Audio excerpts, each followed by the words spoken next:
My name is Michael Huff, and I'm a liver transplant recipient down here living in Orlando, Florida. But my nurses know me for a different reason. They know me as the patient who's a Disney character performer. And it's true. When I'm at the doctor's office or the hospital, I'll oftentimes mimic the voices of the characters I portray. I'll take on the somber voice of Eeyore, or the devious voice of Stitch.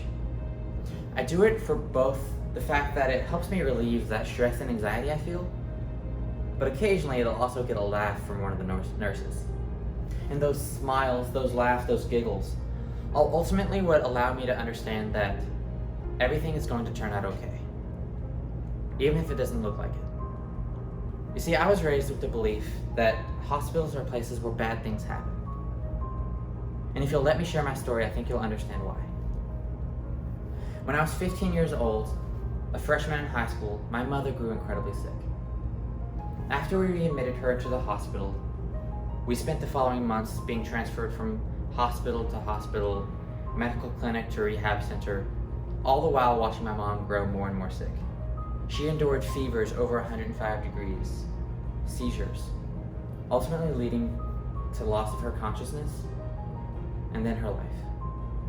I was there every day by her bedside, ultimately watching every step that led to the death of my hero, my mom.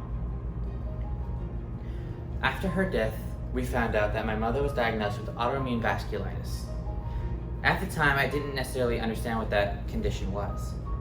But you can imagine my dread when a year later, I was diagnosed with an autoimmune disease of my own. I was diagnosed with autoimmune hepatitis, with primary sclerosing cholangitis, PSC. These are two overlapping conditions that would ultimately lead to liver failure. I was told at 16 years old that I would one day need a liver transplant. For those years, from 16 to 26, those 10 years, I spent more time in hospitals than anywhere else, shy of work and home. Nurses became my guides, my confidants, my friends.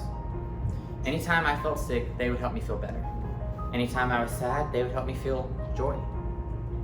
Aside from those odd moments when they would ritualistically take my blood. But I began to rely on them. Until the day that I was told that I would need to have my name placed on the transplant list. Now, most people think that being placed on the list is a good thing, and it is, it's great. But it also made my disease real. It made it inescapable. This was coming. For that entire year, I lived in anxiety. When I finally received the call, it was as if the dam that was holding back all that fear finally broke loose. I remembered all the pain and suffering that my mom endured, the endless nights in ERs that I endured. I was terrified. But I also remember all the conversations that I had with my nurses and doctors. But I was paralyzed. I couldn't decide what to do. But it was ultimately the advice of my nurses and doctors that swayed me. My doctor sat me down and explained to me the real risks that I faced if I kept pushing off this life-saving procedure. So much so that when he left the room, I fell into a panic attack. The room began spinning, my heart raced. I couldn't catch my breath.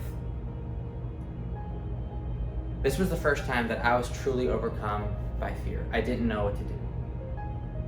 The nurses came in, helped me calm down, and while sharing in the concern for my life, they also helped express what was possible if I underwent this surgery.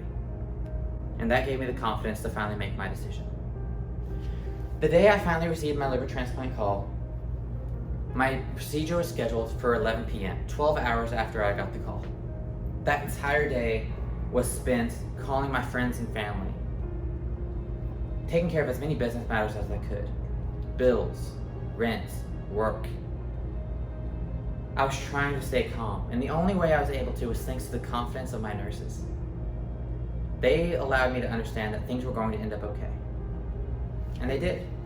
I am now 4 months out from my transplant, and I feel amazing, incredible.